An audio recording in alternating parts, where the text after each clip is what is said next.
हमारे यहाँ तो जाबाला पुत्र सत्यकाम को ब्रह्म विद्या का अधिकारी माना गया है, जो जब अपनी माँ से पूछते हैं कि मेरे पिता कौन है, तो माँ का जवाब होता है कि मैंने कई लोगों की सेवा की है, तुम किसके औरस हो, तुम पुत्र हो हमें नहीं पता। लेकिन वो सब हम आपके लिए वो सीरीज दर सीरीज हम बात करेंगे उसकी। जहां तक हायरार्किकल सोसाइटी की बात है, तो दर्शकों श्रोताओं, किस समाज में हायरार्की नहीं थी ये भी पता करना चाहिए, ईरान से लेकर तुरान तक। और किस समाज में अभी विभेद नहीं है ये भी पता करना चाहिए। मूल बात यह है कि लगभग 300 वर्षों तक अंग्रेजों का, 200 वर्षों तक अंग्रेजों का, और उसके पहले 400-500 साल मुगलों, फिर उसके पहले का, इतने वर्षों तक जो शासन काल रहा, उसमें किन ब्राह्मणों ने या किन क्षत्रियों ने या किन वैश्यों ने अत्याचार ढा दिए और किन्होंने मनुस्मृति लागू कर दी। दिक्कत यह है प्यारे दोस्तों कि हमने तर्क करना छोड़ दिया है। हम केवल और केवल सुनते हैं, भाव भाव भाव भाव कुछ बातचीत सुनते हैं और उस पर हम कौवे के पीछे भागते हैं, कान को नहीं टटोलते हैं। सर से हमारी ये चर्चा लगातार जारी रहेगी। अभी भी बातें, बस अभी आप ये समझिए कि ये इंट्रोडक्टरी था, अभी तो बातें बहुत होंगी, लगातार होंगी। हम हर एक रविवार बैठेंगे सर के साथ। और सर, कंक्लूडिंग अगर आप कुछ कहना चाहते हैं इस सीरीज का, तो वो आप कहें प्लीज। देखिए, किसी भी कॉम्प्लेक्स सिविलाइजेशन में हायरार्की होती है, हायरार्की को मैनेज करने का एक सिस्टम भी होता है।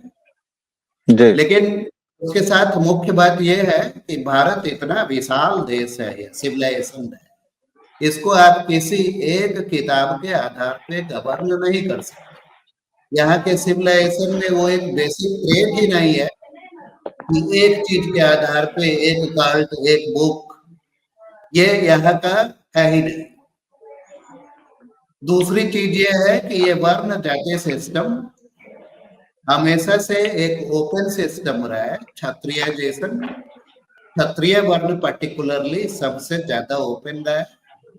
कोई भी वीर भोग्या वसुंधरा के रूप में स्वबुद्धबल पराक्रम से लगातार आपको ट्राइबल एरियाज में स्टेट फॉर्मेशन होते रहे, वहां ट्राइबल ओरिजिन के किंग बनते रहे हैं, उनको क्षत्रिय डिक्लेयर किया जाता रहा है, लगातार ये प्रोसेस चलता रहा है।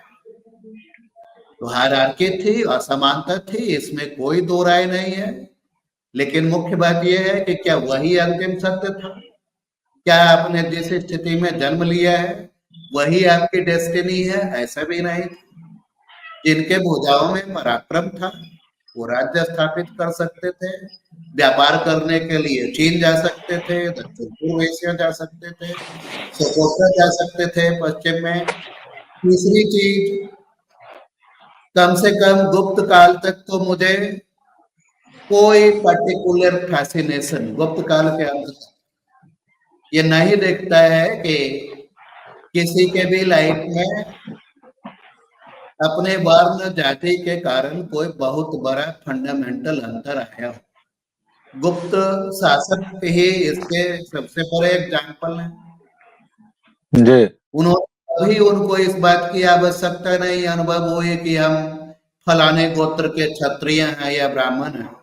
उन्होंने प्राउडली हमेशा क्लेम किया कि हमने अपने भुजाओं के पराक्रम से श्री लक्ष्मी को अर्जित किया। तो ये एक आइडियल पैटर्न होना चाहिए। अपने भुजाओं के पराक्रम से, बुद्धि बल से, धन बल से यदि सिस्टम के से शिकायत भी है तो हमें उसको from with in the system change करने की कोशिश करनी चाहिए। जो जी कोई शराब जलाते हैं अपने पैसे से खूब जलाएं, किसी को इससे कोई फर्क नहीं पड़ता, क्योंकि ये बुक सोसाइटी नहीं है कि एक बुक एक पैगंबर उस पे ये सोसाइटी चलती हो। ऐसा भारत का सिविलाइजेशन नहीं है।